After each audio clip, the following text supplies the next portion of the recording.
The Great American Shell Game. How the Laken Riley Act and silent leaders betray working families in the theater of American politics. Few stories illustrate the widening gulf between the priorities of the ruling elite and the needs of ordinary Americans more starkly than the contrast between the Laken Riley Act and the American Families United Act. These legislative battles reveal a troubling pattern. Corporate profits and elite interests take precedence over the well-being of the people, all under the guise of political progress. The high cost of the Laken Riley Act. A taxpayer burden, the Laken Riley Act, passed with bipartisan support, has been marketed as a measure to enhance national security.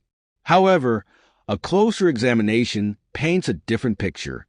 The act mandates detention for undocumented individuals accused of specific nonviolent crimes, significantly expanding the role of private detention centers. This expansion is expected to cost taxpayers $850 billion over the next decade, covering new detention facilities, additional personnel, and operational resources.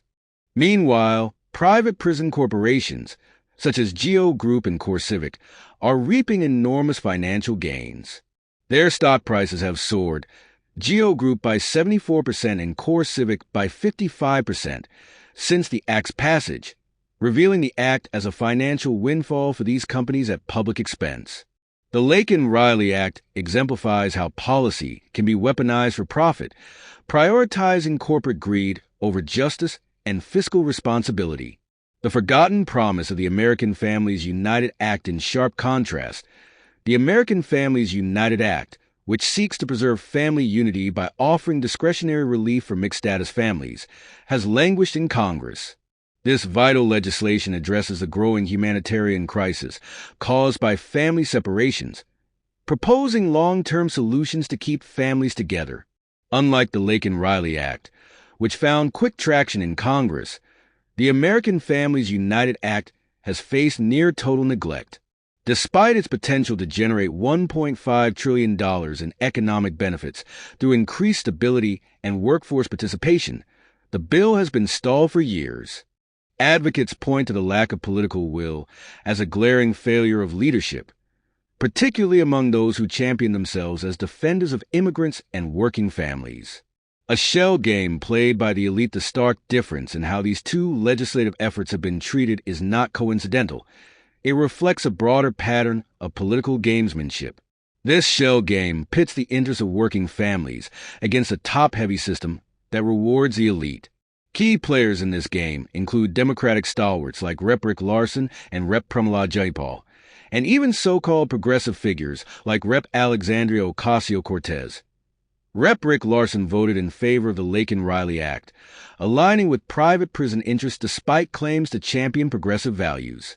Rep. Jayapal, a vocal advocate for immigrant rights, has been conspicuously silent on both the plight of federal workers and the American Families United Act for the past 8 years. Rep. Alexandria Ocasio-Cortez, hailed as a leader of the progressive left, has similarly been silent on the critical issues of workers' rights and federal protections for injured workers. Her recent criticisms of the Laken Riley Act feel like a case of being a day late and a dollar short, a performative gesture rather than meaningful action after 8 years of inaction.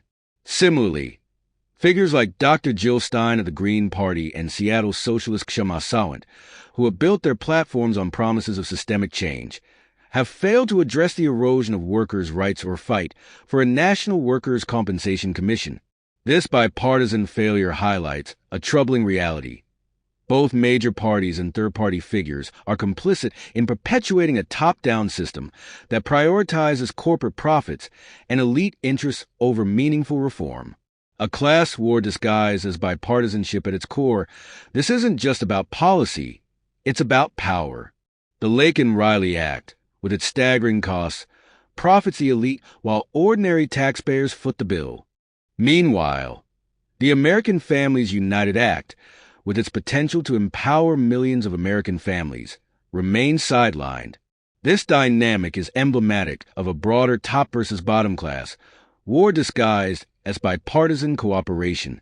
Both sides of the aisle, along with their so-called progressive allies, have mastered the art of appearing to fight for justice while enabling systems of inequality to persist. Calling foul. Time to demand accountability. The silence and complicity of political leaders must not go unnoticed. For 8 years, calls for amnesty, comprehensive immigration reform, and a National Workers' Compensation Commission have gone unanswered. Now, as elites profit from the chaos, we see once again how the game is rigged. The American people deserve better. It's time to call foul on this shell game and demand accountability from leaders who have betrayed the very people they claim to serve. Grassroots movements must amplify their voices, expose these injustices, and push for policies that prioritize people over profits. Conclusion. Exposing the truth, the Laken Riley Act and the neglect of the American Families United Act are not isolated incidents. They are part of a systemic problem. By shining a light on these injustices, we can begin to dismantle the elite-driven system that perpetuates inequality and prioritize policies that serve the working class. This is not just a political battle.